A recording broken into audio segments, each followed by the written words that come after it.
সরকারি চাকরি কোটা সংস্কারের এক দফা দাবির আন্দোলনে উত্তাল সারা দেশ। চট্টগ্রাম সহ দেশের বিভিন্ন স্থানে শিক্ষার্থীর লয় পুলিশ এবং ছাত্রলীগ নেতাকর্মীর সংঘর্ষ এড়ে চট্টগ্রাম 3 জন সহ সারা দেশের ন্যায্য এখন পর্যন্ত 6 জন নিহত বলে খবর পাওয়া গিয়ে এবং আহত হয় 100 সাধারণ শিক্ষার্থী।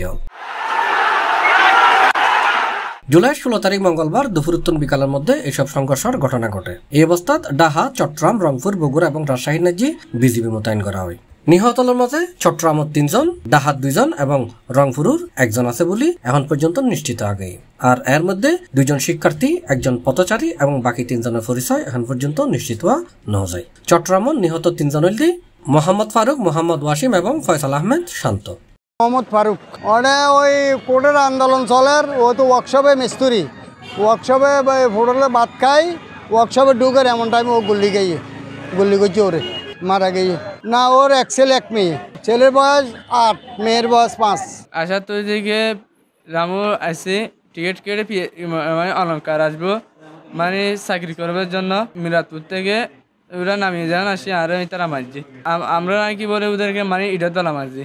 ওরা আমার মোবাইলও নিয়ে গেছে, তারপরে একটু লোক আমাকে বাঁচে তাইলো, তারপরে আমাকে হাসপাতালে নিয়ে আসে। মানে হাতও মারছে, গাছ দিয়েও মারছে, ঘুষিও মারছে।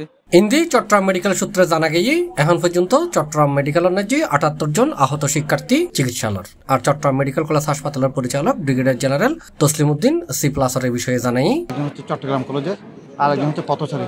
আর ইনজিউর্ড পেয়েছে আহত অবস্থায় আমরা প্রায় 30 থেকে 40 জন। গুলিতে কয়জন আর ছুরিতে কয়জন? গুলিতে হচ্ছে 2 জন আর ফিজিক্যাল অ্যাসল্ট 1 জন। গুলিবিদ্ধ হচ্ছে নিহতর মধ্যে 2 জন। আর এমনি আহতের মধ্যে কেউ গুলিবিদ্ধ আছে নাকি? আহতের মধ্যে গুলিবিদ্ধ আছে, প্লেট ইনজুরি 1 জন 2 জন আছে। গুরুতর আহত 2 জন। আমরা 3 জনকে পাইছি ব্রট ইন ডেড, গুলিত অবস্থায় পাইছি এখানে। এর মধ্যে 2 জন স্টুডেন্ট, একজন চট্টগ্রাম কলেজের, একজন হচ্ছে MES কলেজের। C+ চট্টগ্রাম।